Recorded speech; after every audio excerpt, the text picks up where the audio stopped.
Did you know that the size of the bodies of the people in Jahannam, in the hellfire, are not like the bodies that we have today? The Prophet ﷺ gave you 3 qualities for you to reflect on. Listen to this bone-chilling hadith. First quality, Inna ghilada jildil kafiri ithnani wa arba'una dhira'a. Indeed, the thickness of the skin of the people of hellfire is 42 cubits, which amounts to almost 20 meters. Why is that the case? Why has the Prophet ﷺ mentioned the thickness of the skin? Because that is where pain is felt. As Allah says, كُلَّمَا نَضِجَتْ جُلُودُهُمْ بَدَّلْنَاهُمْ جُلُودًا غَيْرَهَا. Every time their skins burn off, Allah replaces their skin with new skin. Why? So that they can feel the pain. What's the second quality? The second quality is about the dirs, the molar tooth. The Prophet ﷺ, he said that the molar tooth, the size of the molar tooth is like the size of Uhud. Behind me is literally the mountain of Uhud, and I've come here just to show you how big one tooth of someone in the hellfire is going to be. Can you see? Subhanallah. This is all to show you just how serious this issue is. And the final quality, the Prophet ﷺ, he mentioned the size of the seat of someone in Jahannam, how big their seat is going to be. Do you know what he says? Ma bayna Makkah wal Medina. The same distance between Mecca and Medina, which takes 7 days of walking to get there, or 4 hours of driving, which amounts to 450 kilometers.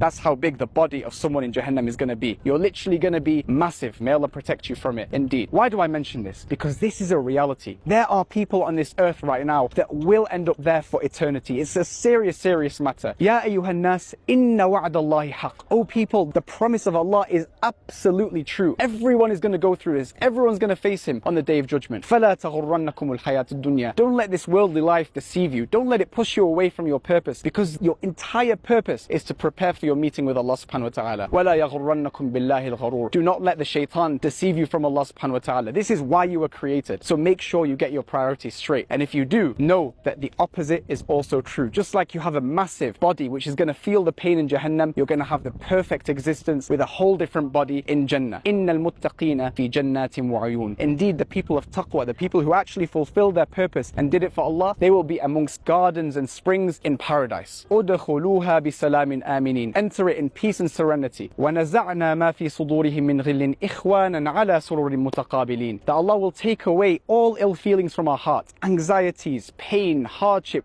tiredness, all of that will be expelled from our hearts, and we will only have good feelings for eternity, and we will be sat on reclining couches, chilling with everyone in Jannah, just enjoying ourselves for eternity. لَا يَمَسُّهُمْ فِيهَا نَصَبٌ وَمَا هُمْ مِنْهَا بِمُخْرَجِينَ. They will never be struck with tiredness, and they will never be asked to leave Jannah. They will be there for eternity. نَبِّئْ عِبَادِي أَنِّي أَنَا الْغَفُورُ الرَّحِيمُ. Let my servants know that I am indeed the all-forgiving, the most merciful. This is your Lord. If you get your priorities right and you submit to Allah subhanahu wa ta'ala, this is what you get. But if you don't, then you get the opposite. May Allah subhanahu wa ta'ala protect us. Realize this is so